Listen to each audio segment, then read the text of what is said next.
Good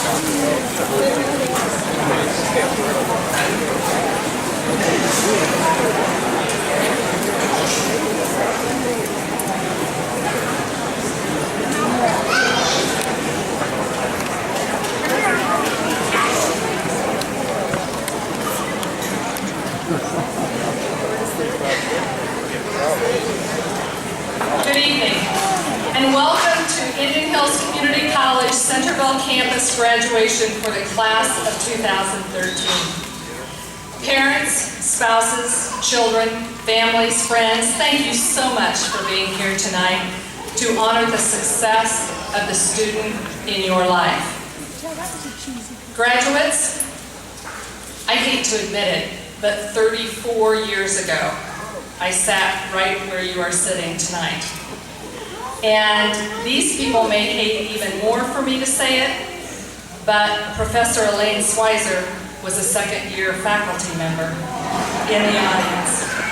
And Trustee Richard Sharp was the dean presenting the diplomas.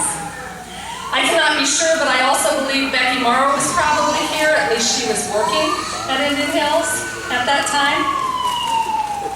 Dean Joe Starcevich had just graduated the year before.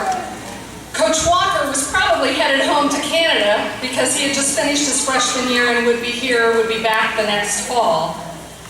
And Professor Brian Castor is my son's age, so he wasn't even born yet.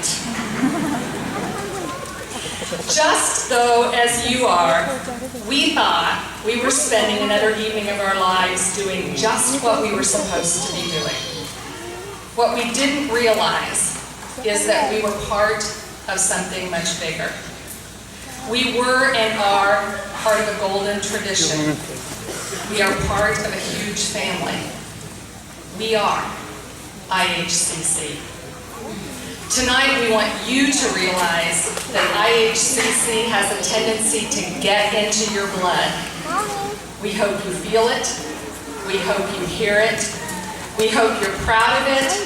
And we hope you are part of it for a very long time. Tonight, we are proud of your accomplishments, and we wish you the very best. Enjoy your evening, and welcome to all.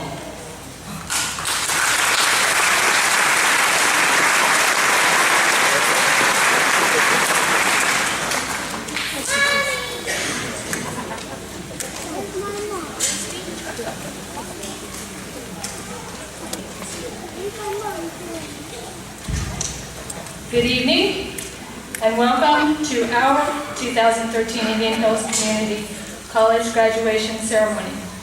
Thank you, distinguished administration and trustees of the college, for providing the opportunity for us to gain such a quality education in such a close-knit and knowledge-rich environment.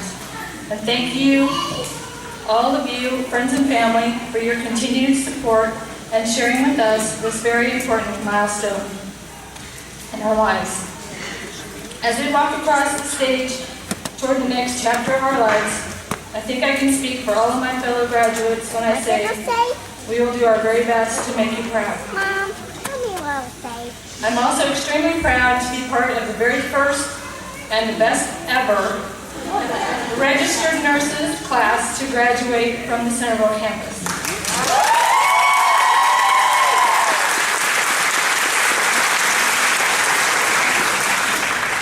So that being said, congratulations to all my fellow graduates, and thank you so much for Indian Hills for providing this opportunity for us.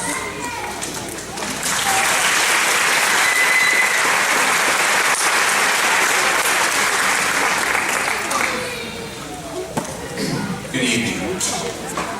This evening's speaker is truly one of our own and has led organizational development, strategic planning, public relations, and fundraising for healthcare, community nonprofits, and politics for almost 30 years. She is currently the Vice President of Community and Staff Relations for Mercy Medical Center in Centerville. She is responsible for the hospital's human resources, public relations, foundation, and clinical outreach services. During her 23-year tenure at the hospital, she has initiated, developed, and managed several hospital departments and services from their inception, including the Klein Family Dialysis Center, the Health Promotion Wellness Division, and the hospital's Legacy Foundation, where she has raised over $4 million since its founding in 1994. Ann has also been active in the community, serving in leadership capacities in economic development, the Chamber of Commerce, the YMCA, Rotary, and the Republican Party, and other community organizations and boards. She was named the Centerville Citizen of the Year in 1997. Born and raised in Centerville, and graduated from Centerville High School and Indian Hills Community College. So she sat where you are this evening as well. She went on to receive her bachelor's degree in political science from the University of Iowa. Ann and her husband Jeff have 2 grown children, Tyler and Nicholas. Please join me in welcoming Ann Young to the podium.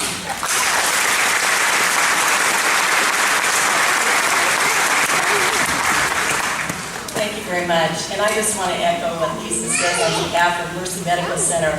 We are so proud of the graduating RN program here, and we thank all of you for the time that you spent at our hospital. You made a difference with our patients, and they tell us that daily. So they love the students that are there. President Lindenmeyer, Dr. Strauss, Dean Starceviches, trustee, faculty, graduates, and guests.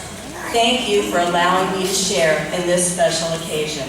Earlier this afternoon, I had an opportunity to hear about some of your outstanding students, and based on that, I would say that you really don't need much advice from me, because it looks like you have a talented group of people.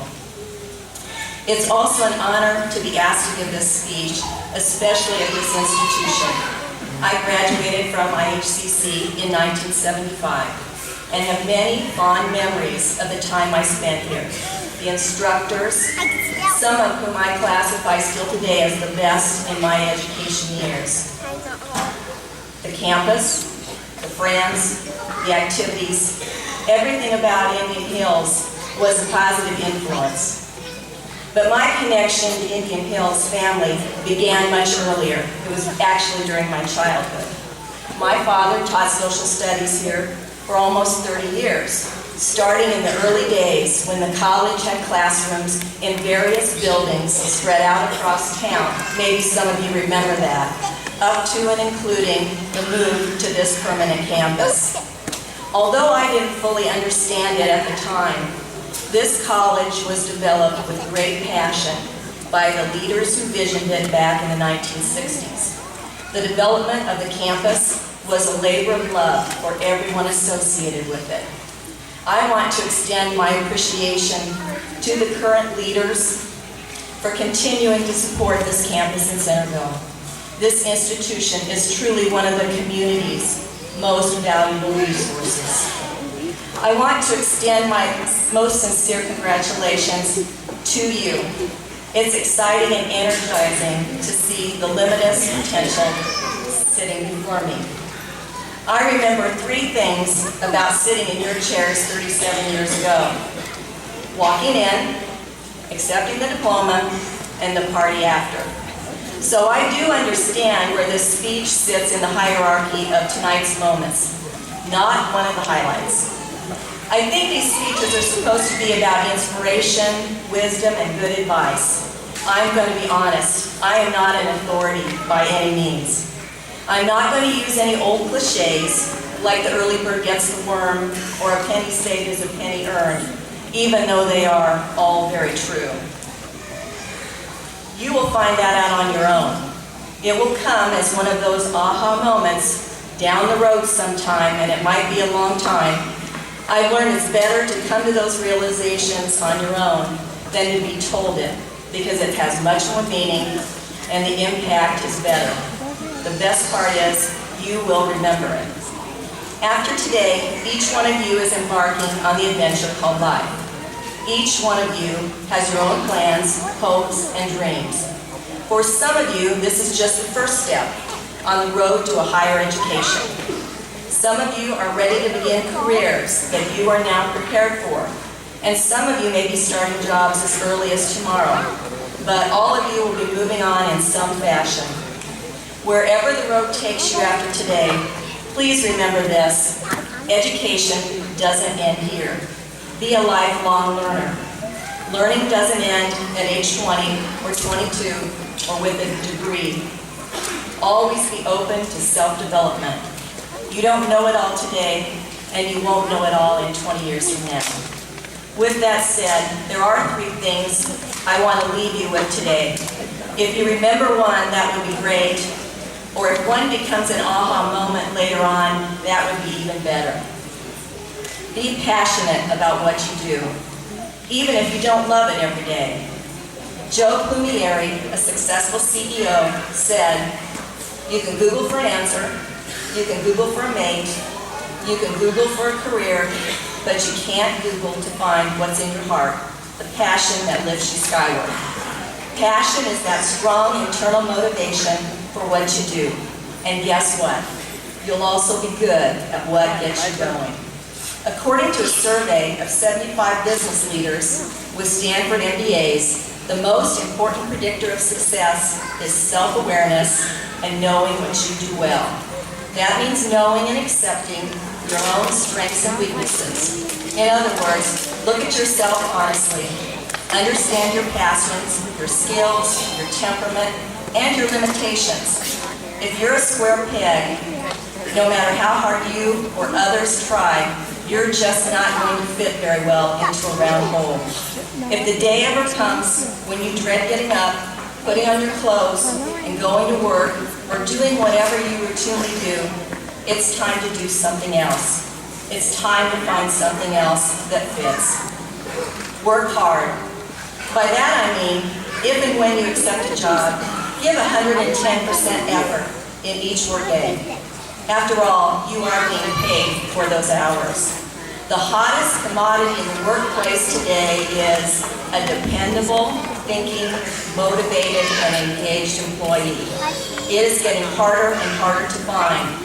Some workers today think more about what they can get rather than what they can give to the workplace. But the work relationship has to have a balance of both, for you and for your employer. Working hard isn't out of fashion. I work with managers daily, not only in healthcare, but in other industries as well. And there is a common theme: the work ethic isn't there. So here's my hot tip for the night. If you want to be successful beginning tomorrow, you can set yourself apart from others in the job market by being the one who comes in early, stays late, follows through on your commitments, takes on more responsibility, and can be depended on by your boss and coworkers. Employers want people who are thinkers and not just doers. Also, showing up for work and being on time, which seem like pretty basic expectations, say a lot about you quickly. And maybe as important, while you're working hard, learn to work for and alongside other people. 80% of the people who lose their jobs don't lose their jobs because they don't have the skills or they don't know how to do the job. They lose their jobs because they can't get along with people. Find balance in your life. Not all work, not all play, not all family. Take time for yourself every day, even if it's just 5 minutes for quiet reflection. I overheard a doctor once advise his patient, it's like being in an airplane when they give you the safety instructions. In the event the plane would lose oxygen, they tell you to give yourself the oxygen first before you help your child. If you don't put your mask on first, you won't be there for all the other people when they need you. In fact, you will be unconscious. Take care of your own health by maintaining your physical, mental, and spiritual well-being. This balance and self-care is your oxygen mask. It will breathe life into you daily. Norman Vincent Peale said, learn to like yourself. Since you spend so much time with yourself already, you might as well get some satisfaction out of the relationship. Be grateful. Find something in your life every day to be grateful for, even in the worst of times. It may even be the hard or discouraging times that you should be grateful for. Gratitude is a choice. Gratitude is a habit. When we consciously practice being grateful for the people, situations, and resources around us, we begin to attract better relationships and results. Be thankful for those moments because you will learn from it. In fact, why don't you start today? Take the moment right now to be grateful for your education at Indian Hills, the time that you've invested. Your accomplishment and your education can never be taken away from you. Be grateful for those who've supported you, your family, your instructors, and anyone who's encouraged you along the way. In closing, I want to share something that I periodically over the years have pulled out for reflection. It never gets old. It was written by Mother Teresa. People are illogical, unreasonable, and self-centered. Love them anyway. If you do good, people will accuse you of selfish, ulterior motives. Do good anyway. If you are successful, you will win false friends and true enemies. Do good anyway. The good you do today will be forgotten tomorrow. Do good anyway. Honesty and frankness make you vulnerable. Be honest and frank anyway. The biggest men and women with the biggest ideas can be shot down by the smallest men and women with the smallest minds. Think big anyway. People favor underdogs and follow only top dogs. Fight for a few underdogs anyway. What you spend years building may be destroyed overnight. Build anyway. People who really need help may attack you if you do help them. Help people anyway. Give the world the best you have, and you may get kicked in the teeth. Give the world the best you have anyway. Thank you.